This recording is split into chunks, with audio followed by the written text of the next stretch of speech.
சமூக சொந்தங்களுக்கு வணக்கம். மீண்டும் மற்றொரு காணொலியில் உங்களை சந்திக்கின்றேன். இந்த காணொலியில் நாங்கள் பார்க்க இருக்கின்ற விடயம், பிரான்சை உழுக்கும் பயங்கர வெப்ப அலை, 1000 பேர் கூடுதல் உயிரிழப்பு, முதியவர்கள் அதிகம் பாதிப்பு. வரலாற்றில் இல்லாத கொடூரம், ஐரோப்பாவை வாட்டி வதைக்கும் வெப்ப அலை. பெர்லினில் மக்கள் மீது தண்ணீர் பீரங்கிகளை பாய்ச்சிய போலீசார். கொளுத்தும் வெயில் பச்சிளங்குழந்தைகளை காக்க பிரித்தானிய பெற்றோர்கள் எடுத்த அதிரடி முடிவு. பிரித்தானியாவின் அருகே கடலில் விழுந்த விமானம், இறக்கையில் தவித்து உயிர் பிழைத்த நபர்கள். ஜப்பானில் சக்தி வாய்ந்த நிலநடுக்கம், சுனாமி எச்சரிக்கை உள்ளதா? அதிகாரிகள் விளக்கம். இவை பற்றித்தான் விரிவாக பார்க்க இருக்கின்றோம். வாங்க காணொலிக்குள் போகலாம். பிரான்ஸ் நாட்டில் கடந்த வாரம் வீசிய கடுமையான வெப்ப அலையின் காரணமாக வழக்கமான இறப்பு விகிதத்தை விட சுமார் 1000 கூடுதல் உயிரிழப்புகள் பதிவாகியுள்ளதாக அதிர்ச்சியூட்டும் தகவல்கள் வெளியாகியுள்ளது. கடந்த வாரம் பிரான்சின் பல பகுதிகளில் வெப்பநிலை 40 டிகிரி செல்சியஸை தாண்டியது. இதன் காரணமாக பல மாவட்டங்களுக்கு மிக தீவிரமான சிவப்பு எச்சரிக்கை விடுக்கப்பட்டிருந்தது.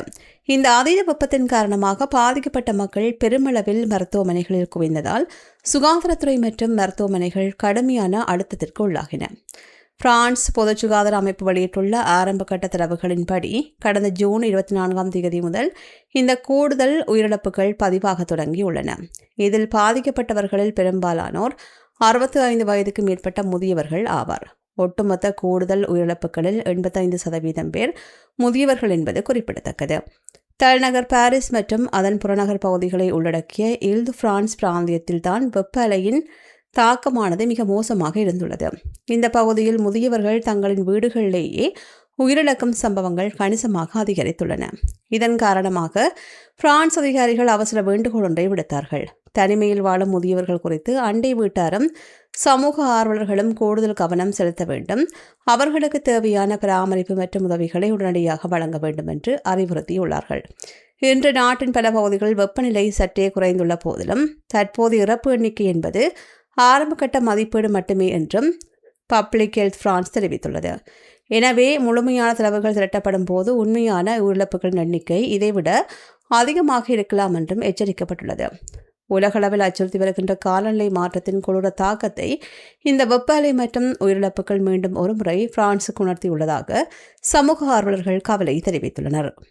அடுத்து, பொதுவாக குளிர்ச்சியான காலநிலையை கொண்ட ஐரோப்பிய நாடுகள் தற்போது தங்களின் வரலாற்றிலேயே மிக கொடூரமான வெப்ப அலையை சந்தித்து வருகின்ற பின்னணியில் ஸ்காண்டினேவியா முதல் ஆல்ப்ஸ் மலைத்தொடர் பகுதி வரையில் ஒட்டுமொத்த ஐரோப்பாவும் தகித்து வர நிலையில் மேற்கு ஐரோப்பாவில் டசன் கணக்கான உயிரிழப்புகளுக்கு காரணமாக இந்த வெப்ப அலை தற்போது கிழக்கு நோக்கி பரவ தொடங்கியுள்ளது. ஜெர்மன் தலைநகர் பெர்லினில் கோடை வெயிலில் 100 டிகிரி ஃபரான்ஹீட்டை, அதாவது 37.7 கடந்து சுட்டெரித்தது வெயில். இதனால் வெப்பத்தின் கடுமையான தாக்கத்தால் தவித்த பொதுமக்களுக்கு குளிர்ச்சியூட்டும் வகையில் அந்த நாட்டு காவல்துறையினர் தண்ணீர் பிடங்கிகளை வீதிகளுக்குள் கொண்டு வந்தார்கள். அதன் மூலம் பொதுமக்கள் மீது குளிர்ந்த நீரை பீச்சியடித்து அவர்களுக்கு சற்றே ஆறுதல் அளித்தார்கள். பிரெஞ்சு எல்லைக்கு அருகிலுள்ள சாப்ட்ரூகன் நகருக்கு அருகே 41.3 டிகிரி செல்சியஸ் என்ற சாதனை வெப்பநிலை பதிவானது. நாடு முழுவதும் சராசரியாக 36 டிகிரி செல்சியஸ் நிலவிய நிலையில் சில இடங்களில் அதிகபட்சமாக 42 டிகிரி செல்சியஸ் வரையில் வெப்பநிலை உயரக்கூடும் என்று எச்சரிக்கப்பட்டுள்ளது. 1874ஆம் ஆண்டு வானிலை அளவீடுகள் தொடங்கப்பட்டதிலிருந்து இதுவரை பதிவானதிலேயே மிக அதிகபட்ச வெப்பநிலையாக ஓடென்ஸிற்கு வடக்கே 36.6 டிகிரி செல்சியஸ் பதிவாகியுள்ளது. நேற்று முன்தினம் இரவு அங்கு வெப்பநிலை 26.3 டிகிரி செல்சியஸுக்கு கீழே குறையாத நிலையில் நாட்டின் மிக வெப்பமான இரவு இதுவென்று ஸ்லோவாக்கியா உறுதிப்படுத்தியுள்ளது. ஜெர்மனி மற்றும் இத்தாலி ஆகிய நாடுகள் சனிக்கிழமையன்று மிக கடுமையான வெப்பத்தை எதிர்கொண்டன.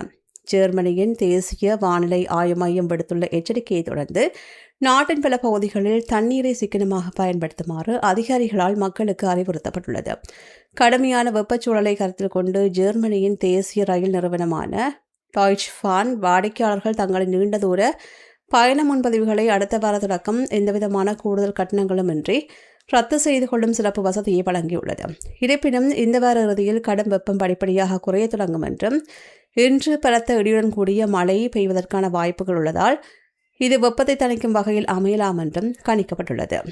பிரித்தானியா, பிரான்ஸ், சுவிட்சர்லாந்து மற்றும் ஜெர்மனி ஆகிய நாடுகளின் நடப்பு ஜூன் மாதத்தில் சாதனை அளவிலான வெப்பம் பதிவாகியுள்ளது. வெயிலின் கொடுமை தாங்காமல் மக்கள் நீர்நிலைகளை நோக்கி செல்வதால் விபத்துகளும் அதிகரித்திருக்கின்றன. பிரித்தானியாவில் மட்டும் இந்த ஜூன் மாதத்தில் நீர்நிலைகளில் மூழ்கி 6 பேர் மரணமடைந்துள்ளார்கள். கடந்த மாதத்தில் இந்த எண்ணிக்கை 15ஆக பதிவாகியிருந்தமையும் குறிப்பிடத்தக்கது. அடுத்து, பிரித்தானியாவில் முன்னெப்போதும் இல்லாத வகையில் கோடை வெயில் சுட்டெரித்து வரும் நிலையில் தங்களின் பச்சிளங்குழந்தைகளை வெப்பத்தின் தாக்கத்திலிருந்து பாதுகாப்பதற்காக பெற்றோர்கள் ஹோட்டல் அறைகளை நோக்கி படையெடுக்கும் வினோத சூழல் ஒன்று உருவாகியுள்ளது. இங்கிலாந்து மற்றும் வேல்ஸின் பல பகுதிகளில் நடப்பு வாரத்தில் வெப்பநிலை 30 டிகிரி செல்சியஸை தாண்டியது. குறிப்பாக கடந்த வெள்ளிக்கிழமையன்று வாட்டிஷாம் பகுதியில் தற்காலிகமாக 36.9 டிகிரி செல்சியஸ் வெப்பநிலை பதிவாகியுள்ளது.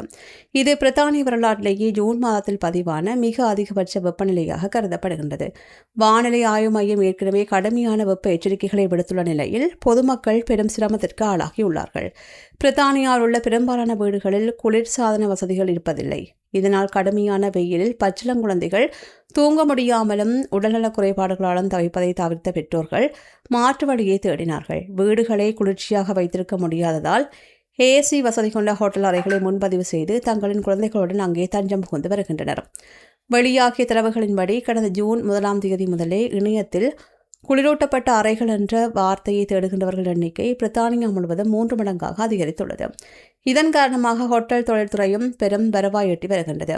கடந்த ஜூன் 22 முதல் 25ஆம் தேதி வரையிலான காலகட்டத்தில் முந்தைய 2025ஆம் ஆண்டின் இதே காலகட்டத்துடன் ஒப்பிடுகையில் ஹோட்டல் துறையின் வருவாய் 34% அதிகரித்துள்ளமை குறிப்பிடத்தக்கது. பிரித்தானியா முழுவதும் மதுபான விடுதிகள் மற்றும் தங்கும் அறைகளை நடத்தி வருகின்ற பிரபல ஹார்டன் இன்ஸ் குழுமம் இந்த தகவலை உறுதிப்படுத்தியிருக்கின்றமை குறிப்பிடத்தக்கது. அடுத்து, பிரித்தானியாவில் சிறிய ரக விமானம் ஒன்று கட்டுப்பாட்டை இழந்து கடலில் விழுந்து விபத்திற்குள்ளான நிலையில் அதில் பயணித்த 2 அதிரடியாக பத்திரமாக மீட்கப்பட்டார்கள். கடந்த வெள்ளிக்கிழமை மாலை 6 மணியளவில் மேற்கு வேல்ஸ் கடற்கரைக்கு அப்பால் உள்ள மக்கள் வசிக்காத ஹார்டிகன் தீவுக்கு அருகே இந்த திடுக்கிடும் விபத்து நிகழ்ந்துள்ளது. அங்கு பயணித்த சிறிய ரக மைக்ரோலைட் விமானம் ஒன்றில் திடீரென்று தொழில்நுட்ப கோளாறு ஏற்பட்டுள்ளது. இதன் காரணமாக விமானத்தை கட்டுப்பாட்டுக்குள் கொண்டுவர முடியாத சூழலில் விமானி அதனை சாமர்த்தியமாக தண்ணீரில் இறக்க முற்பட்டுள்ளார். விமானம் கடலில் அதிவேகமாக தரையிறக்கப்பட்டதை தொடர்ந்து அது மெல்ல மெல்ல நீரில் மூழ்க தொடங்கியுள்ளது. அப்போது விமானத்தில் இருந்த 2 மூழ்கி கொண்டிருந்த விமானத்தின் இறக்கைகள் மீது ஏறி அமர்ந்து கொண்டு தங்களை காப்பாற்றுமாறு கோரியுள்ளார்கள். விபத்து குறித்த தகவல் கிடைத்ததும் கடலோர காவல் படையினர் உடனடியாக செயல்பட்டார்கள். சம்பவ இடத்திற்கு மீட்பு ஹெலிகாப்டர் ஒன்று விரைந்து மேலன், நியூகுவே மற்றும் ஹார்டிகன் ஆகிய பகுதிகளிலிருந்து அவசரகால மீட்பு படகுகளும் சம்பவ இடத்திற்கு வரவழைக்கப்பட்டன. கடலோர காவல் படையினர் நீரில் மூழ்கிக் கொண்டிருந்த விமானத்தின் இறக்கைகளில் தவித்த 2 அதிரடியாக மீட்டு படகில் ஏற்றினர். அதிர்ஷ்டவசமாக பெரும் ஆபத்து எதுவுமின்றி மீட்கப்பட்ட 2 முதலுதவி மற்றும் பரிசோதனைகளுக்காக உடனடியாக மருத்துவமனைக்கு அனுப்பி வைக்கப்பட்டனர். இறுதியாக, ஜப்பானின் வடகிழக்கு பகுதியில் உள்ள இவதே மாகாண கடற்கரை பகுதியில் இன்று சக்தி வாய்ந்த நிலநடுக்கம் ஒன்று ஏற்பட்டது. ஜப்பான் வானிலை ஆய்வு மையம் வெளியிட்டுள்ள அதிகாரப்பூர்வ அறிவிப்பின்படி இந்த நிலநடுக்கமானது டிக்டர் அளவுகோல் 6.1 பதிவாகியுள்ளது. இந்த நிலநடுக்கம் கடலுக்கு அடியில் சுமார் 41 கிலோமீட்டர் ஆழத்தில் மையம் கொண்டிருந்ததாக தெரிவிக்கப்பட்டுள்ளது. ஜப்பானின் பிரத்யேக நில அதிர்வு அளவுகோல் இது -5 பதிவாகியுள்ளது. இந்த நிலநடுக்கத்தின் கடுமையான அதிர்வுகள் ஹச்சினாகி மற்றும் புடாய்கினாங் உள்ளிட்ட பல பகுதிகளில் பரவலாக உணரப்பட்டன. மேலும் தலைநகர் டோக்கியோ மற்றும் அதனை சுற்றியுள்ள பல பகுதிகளிலும் லேசான அதிர்வுகள் அறியப்பட்டதால் பொதுமக்கள் சற்று அச்சமடைந்தனர். சக்தி வாய்ந்த நிலநடுக்கம் ஏற்பட்ட போதிலும் அதிர்ஷ்டவசமாக இந்த நிலநடுக்கத்தால் கடலில் சுனாமி ஏற்படும் அபாயம் எதுவும் இல்லை என்று வானிலை ஆய்வு மையம் திட்டவட்டமாக அறிவித்துள்ளது. ஏற்கனவே கடந்த 25ஆம் தேதி இதே கடற்கரை பகுதியில் டிக்டர் அளவில் 6க்கும் அதிகமான மிக தீவிரமான நிலநடுக்கம் ஏற்பட்டது. இதன் தொடர்ச்சியாகவே தற்போதைய நிலநடுக்கமும் ஏற்பட்டுள்ளதாக வானிலை ஆய்வு மையம் தெரிவித்துள்ளது. இவை சமீபத்தில் கிடைத்த செய்திகளின் தொகுப்பாக காணப்படுகின்றன. செய்திகள் பற்றிய உங்களுடைய கருத்துக்களை கீழே இருக்கும் கமெண்ட்ஸ் பக்கத்தில் மறக்காமல் பதிவிடுங்க. மீண்டும் மற்றொரு காணொளியில் உங்களை சந்திக்கின்றேன். நன்றி. இது போன்ற பல செய்திகளை தெரிந்து கொள்ள நம்முடைய சமூக மீடியா யூடியூப் சேனலை சப்ஸ்கிரைப் செய்து அருகில் உள்ள பெல் பட்டனை கிளிக் செய்யுங்கள். மேலும் செய்திகளை உடனுக்குடன் தெரிந்து கொள்ள சமூகமீடியா.com என்ற இணையதளத்தின் வாயிலாக எங்களுடன் இணைந்திருங்கள்.